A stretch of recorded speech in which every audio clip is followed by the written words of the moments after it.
तो दोस्तों जिसके चलते ये पोस्टर पहले देख लीजिएगा,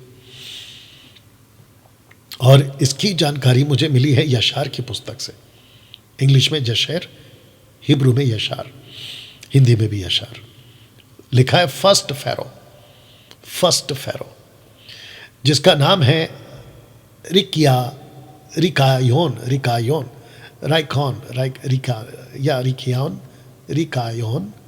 राइकॉन, दोनों का नाम इंग्लिश और हिंदी।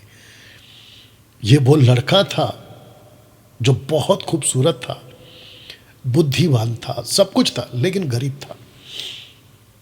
ये इतना गरीब था कि इसको खाने तक की दिक्कत आ जाती थी।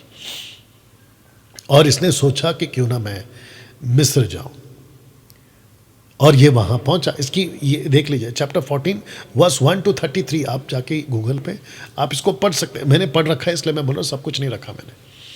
जिसका नाम है राइकॉन, या जो भी इंग्लिश में नाम है। बहुत खूबसूरत था, बुद्धिमान। सबसे इंपॉर्टेंट बात थी कि ये बहुत बुद्धिमान था, और जिस तरीके से इसने उस वक्त का जो राजा था उसको राजा बुलाते थे, लेकिन फिरौन नहीं बुलाते थे। इस व्यक्ति के वजह से फिरौन, मिस्र का राजा फिरौन, ये नाम पड़ा, ये नाम पड़ा। फिरौन का मतलब क्या है डैनियल भाई? अकॉर्डिंग टू विकीपीडिया मुझे जहाँ तक पता चला है, ग्रेट हाउस, जिसको कह सकते हैं ताकतवर घर। फिरौन, ये उसका नाम का मतलब है। तो लिखा है 33 में, इस कारण उस समय से लेकर आज तक मिस्र में जितने राजा राज्य करते रहे वे सब फिरौन कहलाए। तो रिकायोन जब वहां पे राज करने लगा तो उस वक्त में इसका नाम फिरौन पड़ा। दोस्तों अब्राहम से मूसा तक 163 मेल फिरौन और 7 फीमेल फिरौन, अकॉर्डिंग टू हिस्ट्री। ये हमको पता चला कि फिरौन थे।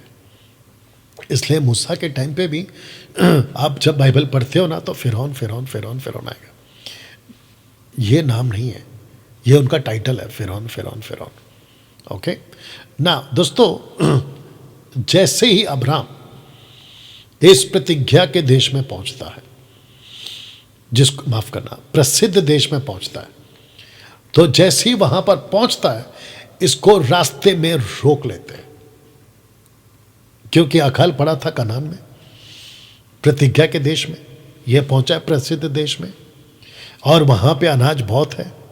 अब्राहम जैसे ही पहुंचता है, वहां के लोग कहते हैं ठीक है, आप इसके पहले कि हमारी टेरिटरी, हमारा बॉर्डर क्रॉस करो, आपके पास जितना भी है ना, उसका 10th दशमांश आपको देना होगा। तो किसने कहा कि अब्राहम ने अपना सबसे पहला दशमांश मलकसदिक को दिया? नहीं, इसने अपना सबसे पहला दशमांश। और वहां एक प्रथा थी, मिस्र के अंदर एक प्रथा थी, और बाकी जगहों पे भी प्रथा थी। ये जो 10th का कॉन्सेप्ट है ना, ये पहले से है। तो यशार की पुस्तक उसका 14 का 8, 9, 10 आपके लिए रख दे रहा हूं। लिखा है, आइए पढ़ते हैं। लिखा है कि अब्राहम और उसके सब लोग मैत्रेम नाले से उठकर मिस्र में आए, और वे नगर के फाटकों में से प्रवेश ही कर रहे थे कि पहरुओं ने उनके पास खड़े होकर कहा, पहरुओं ने, वॉचमैन्स ने कहा, तुम्हारे पास जो कुछ है उसमें से राजा को दशमांश दो। आप इसको पढ़ लीजिएगा दोस्तों, या तुम्हारे पास जो कुछ है उसका दशमांश दो। Excuse me. तब तुम नगर में प्रवेश करोगे। अब्राहम और उसके साथियों ने वैसा ही किया। वचन 10, राजा के कर्मचारी अब्राहम के पास आकर कहने लगे, इस संदूक में तेरा क्या है? क्योंकि सारा को यशार के हिसाब से संदूक में छुपा कर ले जा रहे थे, संदूक में, क्योंकि उसको डर था कि कहीं ये मेरी पत्नी के साथ कुछ गलत ना करे और मेरे को मार डाले, ठीक है ना। तो उसको डर था। तो संदूक में तेरा क्या है जो हमने नहीं देखा? अब संदूक खोलो और जो कुछ उसमें है उसका दशमांश राजा को दो। और जब उसको खोला, जो कि उन्होंने जबरदस्ती किया यशार के हिसाब से, तो एक खूबसूरत औरत बाहर आई और जिसका नाम था सारा। सारा है उस वक्त में, और अब्राहम ने दशमांश दिया।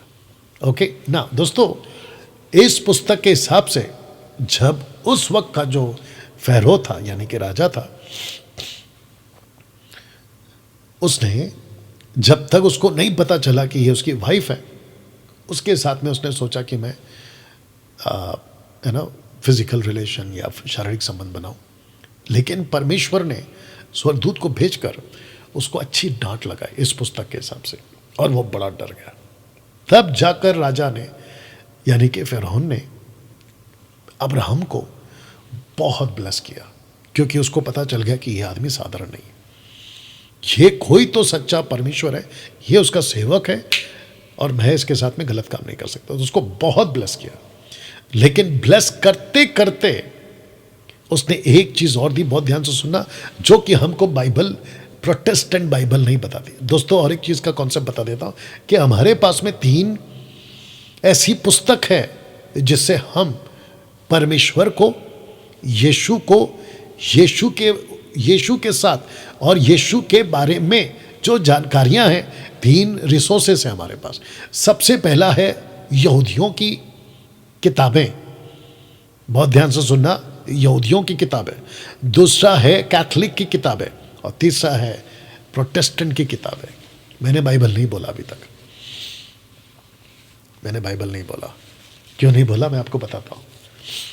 क्योंकि जो बाइबल शब्द है ना वो इंग्लिश शब्द है, लेकिन बाइबल लैटिन ग्रीक से बना हुआ शब्द बिब्लिया वहां से लिया गया। 16वीं सदी के पहले तक बाइबल शब्द नहीं था, उसके बाद बाइबल शब्द आया। तो जिसको कहते हैं बिब्लिया, उसका अर्थ क्या है डैनियल भाई? उसका अर्थ है किताबें, बुक्स। तो हमारे पास में 3 रिसोर्सेस है, 3 जरिए, यहूदियों की किताबों से, कैथोलिक की किताबों से, प्रोटेस्टेंट की किताबों से, यानी कि जिसको आज हम 66 बुक की बाइबल कहते हैं, बिब्लिया कहते हैं। इसके रिसोर्सेस से हमको एक चीज पता चलती है, और यशायाह की किताब से, जो कि बाइबल में नहीं लिखा, यानी कि प्रोटेस्टेंट बाइबल में नहीं लिखा। ध्यान से सुनना, राजा ने हजीरा दिया, या चित्र को ठीक से देखिए, और साथ ही साथ द बुक ऑफ जशेर, यशायाह की पुस्तक 15:30 में, इसलिए अब तेरी पत्नी यहां है, उसे लेकर हमारे देश से चला जा, कहीं ऐसा ना हो कि हम सब उसके कारण मर जाएं। डर देखो परमेश्वर का।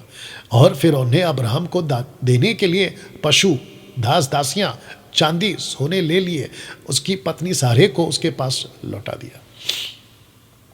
तो लिखा है ना कि दास दासी दी, बट यहां पर लिखा है 16:24 में, क्या कहता है कि जब उसने देखा कि मेरे कोई संतान नहीं होता, किसने? सारा ने देखा कि मुझे तो कोई बच्चा नहीं होता, तब उसने अपनी दासी हजीरा को, जिसे फिरौन ने उसे दिया था, ब्याह कर अपने पति अब्राहम को ब्याह दिया। तो दोस्तों, हजीरा किसकी नौकर है? दूसरे शब्दों में कहां से आई? ये आई है किसी राजा की तरफ से दिया हुआ गिफ्ट। ये देख लीजिए, गिफ्ट। तो हजीरा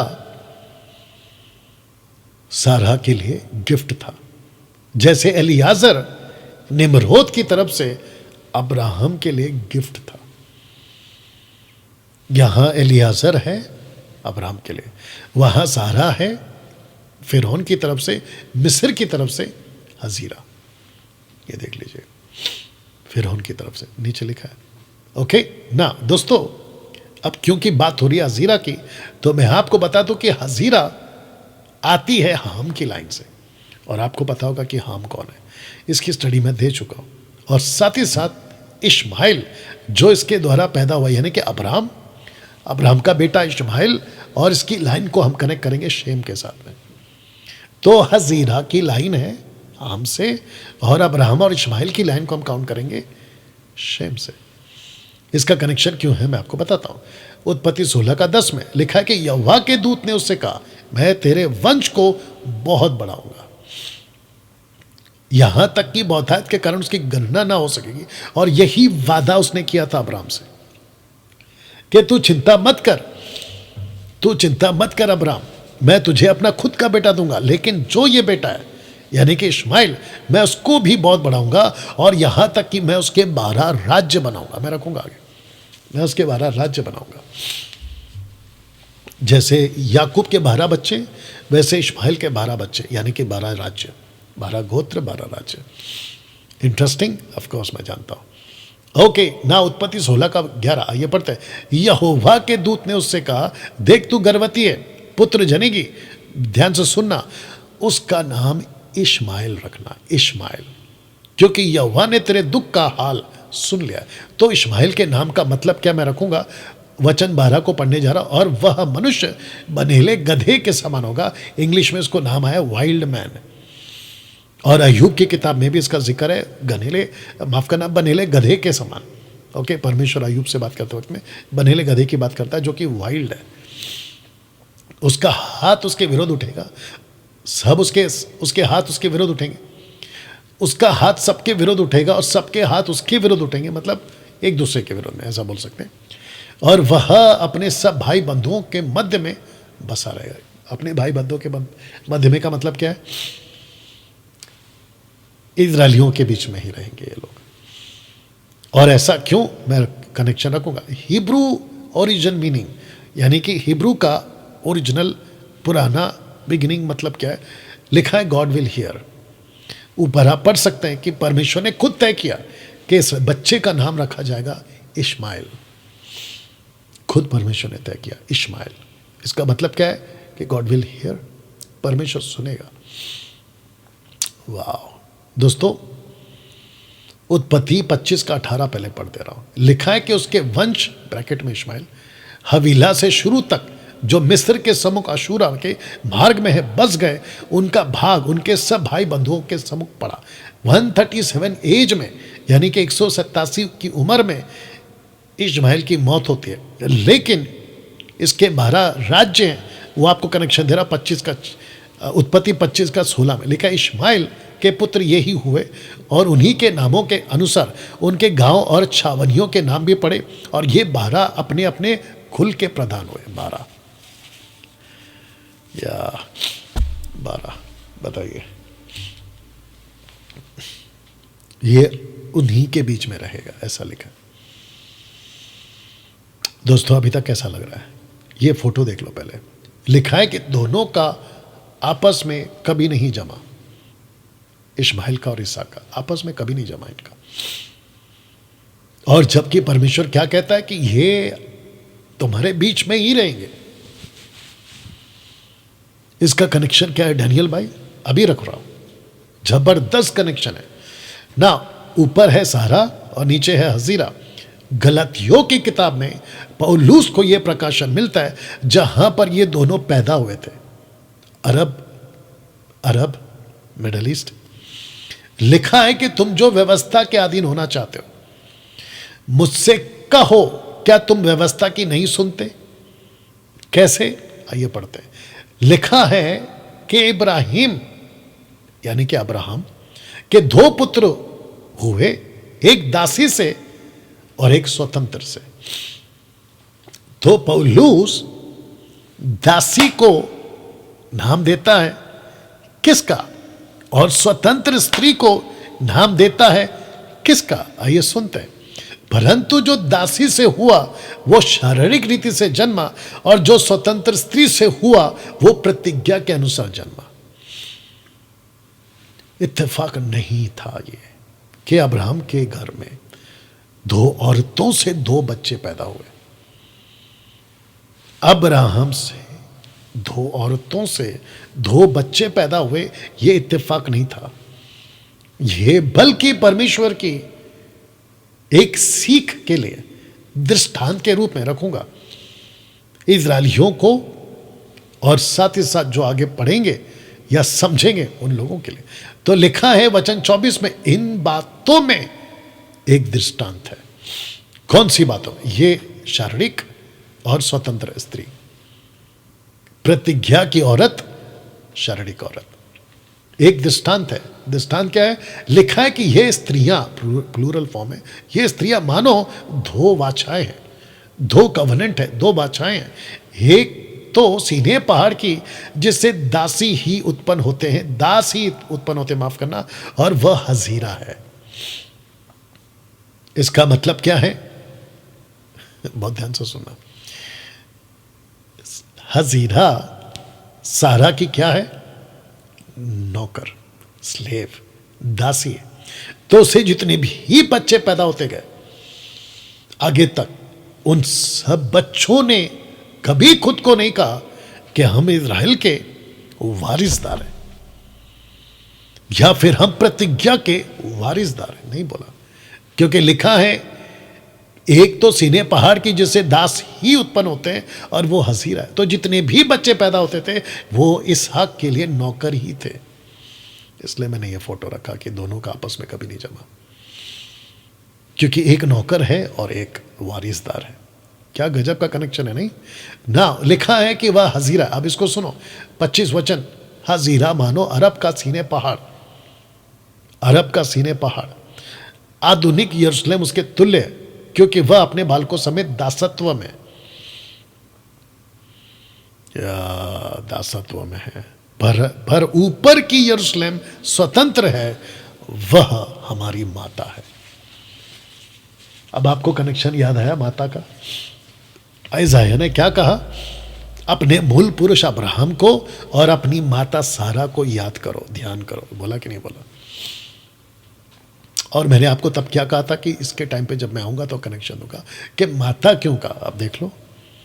और कितने दुख की बात है कि लूसीफर ने एक बहुत बड़ा कल्ट ग्रुप, जिसको कहते हैं माता यरूशलेम, मदर जेरूशलेम का एक ग्रुप खड़ा कर दिया, बस इस एक वचन के सहारे, जो कि इसको लोग समझ नहीं पा रहे।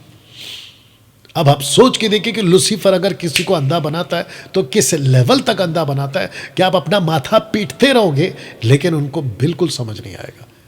क्योंकि 2 कोरिन्थियन 4:4 कहता है उनको लूसीफर ने अंधा बना दिया है, उनकी बुद्धि को। तो चिंता मत करो, क्योंकि जिसको परमेश्वर चुनता है वो चुनकर लाएगा। जिसको उसने तय कर लिया कि नहीं चुनूंगा तो खत्म।